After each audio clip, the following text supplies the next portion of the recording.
Por exemplo, não há eletricidade e essa eletricidade é fornecida por este veículo que aqui está a produzir energia para garantir que os serviços mínimos são garantidos e que todo o socorro é garantido à população. Teresa Marques, jornalista da RTP, que está connosco em direto de Évora. E a Sónia Silva esteve há momentos na estação de metro de Santo Ovídio, em Vila Nova de Gaia. O metro parou, assim como as escadas rolantes. Mas a situação está agora mais controlada. Boa tarde. Agora aqui a estação de Santo Ovídio, a estação de metro está bem mais calma. Há mais de meia hora, quando aqui chegamos, havia muito nervosismo, muita confusão. As pessoas que estavam na parte de baixo para apanhar o metro tiveram de subir, as escadas rolantes pararam, naturalmente o metro também parou e houve mesmo uma senhora ficou presa no elevador. Os bombeiros estiveram aqui para retirar. De resto, a conversa que tivemos com o bombeiro, o comandante, o subchefe principal, foi muito rápida a conversa, porque ele tinha de ir para um outro acontecimento, um outro.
Homem atento e perspicaz, nenhum livro de Graham Greene é meramente uma história de mistério.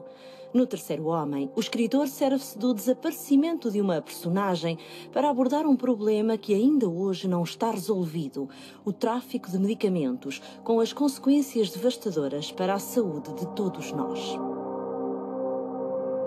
O que nos relata Graham Greene neste livro, O Terceiro Homem, é verdade, ou seja, efetivamente, na Segunda Guerra e pós-Segunda Guerra, os antibióticos, digamos assim, não estavam disponíveis para toda a gente, não se conseguia ainda produzir em tão grande quantidade, era preciso escolher e era muito vigiado este processo de administração, de distribuição. Eu julgo que sim, claramente que é verdade toda a história que envolve o Terceiro Homem, mas eu julgo que tem a ver com uma outra situação. É exatamente como nós hoje tivéssemos a notícia que a ciência descobriu um medicamento para combater o cancro. Portanto, a necessidade, o desespero da população mundial em ter esta substância que lhe pudesse curar levou exatamente a esta necessidade. Portanto, é a guerra, é o controle pelas instituições militares, os hospitais militares que fazem esse controle. O controle era tão grande e tão escasso que muitas vezes tínhamos que ir buscar restos de penicilina à urina dos pacientes, portanto, para as pessoas perceberem como era raro. Daí que a produção, mesmo durante este período da Segunda Guerra Mundial, não fosse na Inglaterra, mas teria que ser nos Estados Unidos, porque o livro dos bombardeamentos, a necessidade era tão grande. No caso de Portugal, foi interessante que foi já em 44, logo a seguir ao desembarque da Normandia, que Portugal começa a receber exatamente algumas miligramas, devido a quê? devido ao acordo que Portugal faz com os aliados em 43 relativamente aos Açores.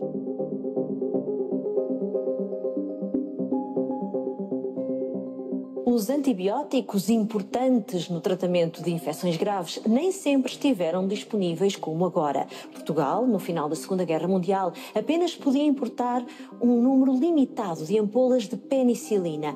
E quando a procura é superior à oferta, o mercado negro torna-se uma possibilidade perigosa.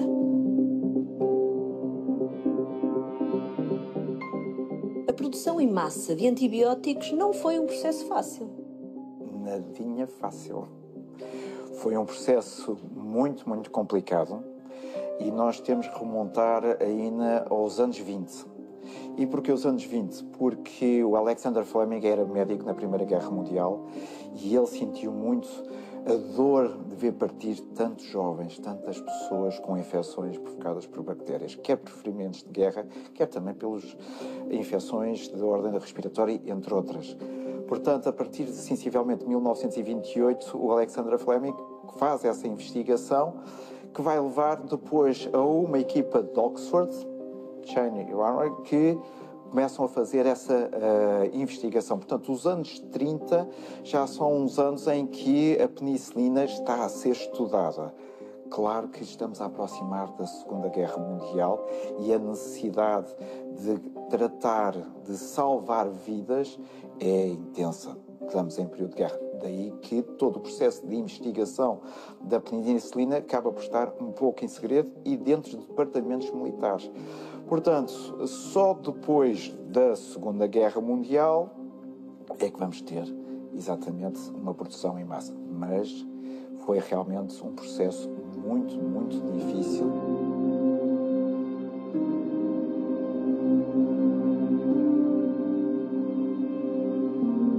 Esta possibilidade do ser humano ser mais generoso, menos generoso, aproveitar-se de determinadas condições. Esta é também uma característica dos personagens de Graham Greene. Ele também está muito interessado nestas zonas de sombra.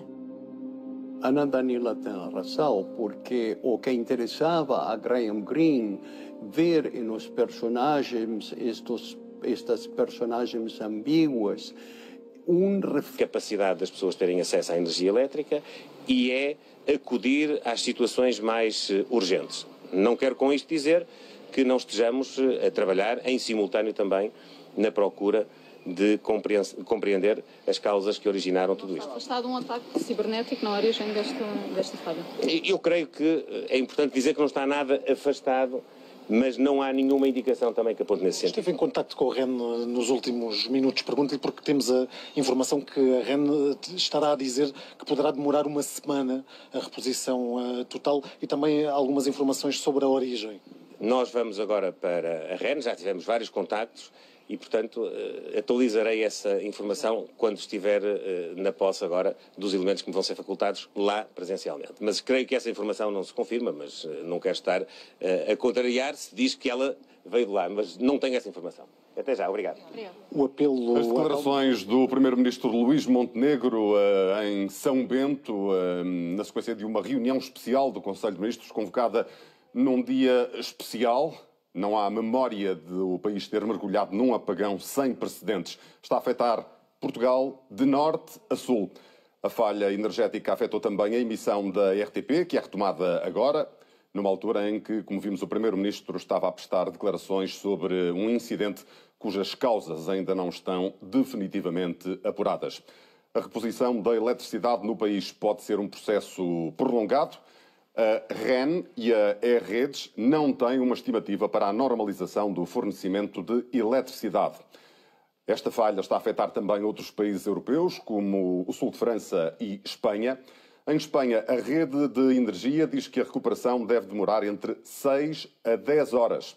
A distribuidora de energia espanhola não avança causas para o apagão, mas adianta ser um incidente excepcional provocado por uma flutuação muito brusca no fluxo de energia da rede de origem desconhecida que provocou a desconexão de Espanha do resto do sistema elétrico europeu. A EPAL informa que o apagão está a causar problemas no abastecimento de água e apela ao uso consciente do consumo. O aeroporto de Lisboa está com limitações nas partidas e também nas chegadas. O acesso ao terminal está, por isso, condicionado a passageiros que tenham um voo com partida confirmada pela companhia aérea. O serviço do Metropolitano de Lisboa foi suspenso na sequência do corte de abastecimento de eletricidade. Isto depois de vários dos passageiros do metro terem sido apanhados no momento do corte da energia. Eram 11 horas e 33 minutos ao final da manhã e terem sido forçados a sair das composições pelos túneis do metro de Lisboa. Vários postos de combustível estão a condicionar o abastecimento. Há também uma corrida aos supermercados para bens de primeira necessidade, concretamente água, enlatados e outro tipo de bens de primeira necessidade. O Centro Nacional de Cibersegurança refere que até agora não foram identificados indícios que apontem para um ciberataque na falha da rede elétrica que está a afetar Portugal e outros países europeus. Os hospitais estão também a funcionar de forma condicionada, a maior parte deles através de geradores e só com os blocos operatórios a fazerem as cirurgias urgentes. É o caso do Hospital de São João, no Porto. Cláudia, boa tarde. Toda a atividade programada e não prioritária está suspensa. Foi então ativado o plano de emergência aqui no Hospital de São João. Por volta das 3 da tarde, fixaram ali aquele painel